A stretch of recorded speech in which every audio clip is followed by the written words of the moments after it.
viens vers toi, Jésus, je viens vers toi, Jésus, je viens vers toi. Voilà, bonjour chers jeunes, c'est la 5e semaine de ce temps béni qu'on appelle le carême, que Dieu a voulu pour toi et moi, pour que, nous ressemblions un peu plus au Christ, nous soyons un peu plus brûlants d'amour pour Dieu et pour nos frères.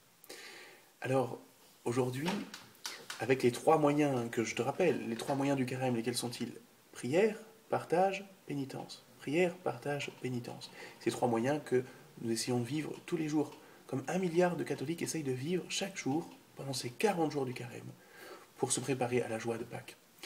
Aujourd'hui, je voudrais te faire découvrir pour cette semaine une nouvelle valeur. Une valeur qu'on appelle la modestie. La modestie. Peut-être que tu sais déjà ce que c'est. Ça se rapproche d'une vertu qu'on appelle l'humilité. Humilité, ça veut dire celui qui vient de la terre, qui sait qu'il n'est pas le bon Dieu, qu'il n'est pas tout-puissant, qu'il n'a pas la science infuse, mais qu'il a besoin de découvrir et d'apprendre des aînés, d'apprendre de Dieu. Cette petite vertu de la modestie, je voudrais te la raconter un petit exemple, une petite image. Ça s'est passé, c'est une histoire véridique, qui s'est passée il y a 20 ans, en 1995.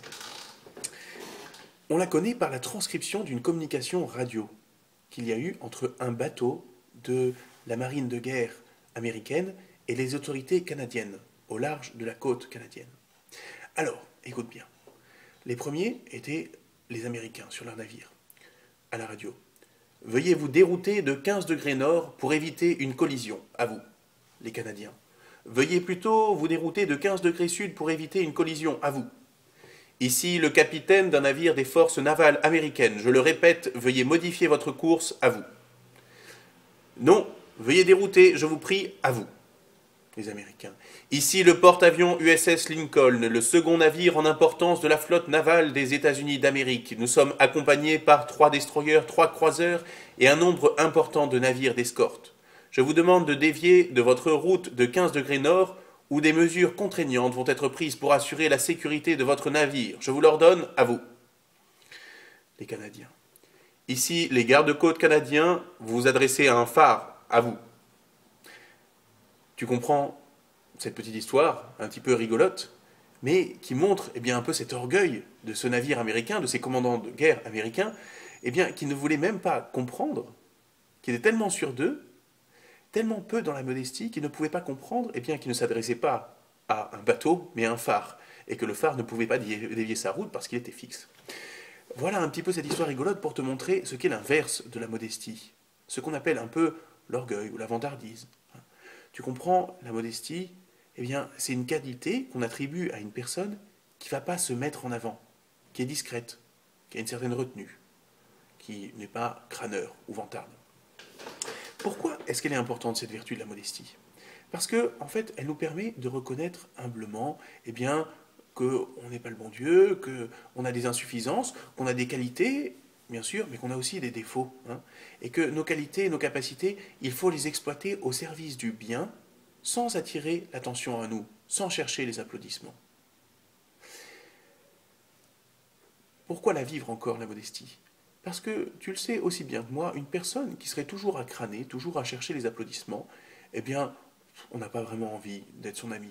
Et d'ailleurs, on ne peut pas vraiment être son ami. Parce qu'elle ne cherche pas notre bien, mais elle cherche toujours son bien à elle, et à se faire voir.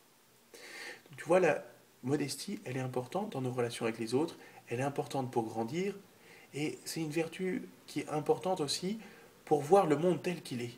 Pense à ces Américains, ils n'arrivaient pas à voir le monde tel qu'il était.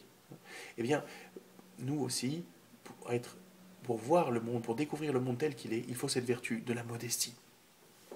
Alors, quelques petites idées pour la vivre. La première chose, ne pas se mettre en avant. Tout le monde n'a pas à être au courant du bien que tu fais. Tu sais, la dernière fois, on a parlé de la bonne action quotidienne. Cette bonne action, tu peux la faire chaque jour, mais en silence. Parce que le bien ne fait pas de bruit. Alors, tu peux chercher à faire chaque jour une belle chose, sans que les gens le sachent autour de toi. Un jour, je suis allé au restaurant à Grenade pour inviter un moine à déjeuner. Et à la fin de mon repas, je vais payer. Et là, la restauratrice me dit « Écoutez, mon père, non, vous pouvez partir parce que quelqu'un a réglé la note pour vous. » Tu imagines? la joie dans laquelle j'étais, cette personne avait fait beaucoup de bien, et dans le silence, je n'ai jamais su qui c'était. Ben voilà, je remercie le Seigneur pour le bien qu'a fait cette personne. Alors, donc, ne pas chercher les applaudissements. Deuxième chose, savoir accepter les compliments sans fausse modestie. Quand on te fait un compliment, eh bien, tu peux sourire, remercier, et dans ton cœur surtout dire merci à Dieu qui t'a permis de faire du bien. Ensuite, eh bien, savoir entendre quand on nous dit quelque chose qui ne va pas à la maison ou à l'école ou à l'église, et pouvoir essayer eh bien, de faire mieux la prochaine fois. Ensuite, qu'est-ce qu'on peut vivre pour vivre la modestie? Eh bien, quand quelqu'un a un succès, ne pas s'en attrister, mais se réjouir quand on applaudit quelqu'un.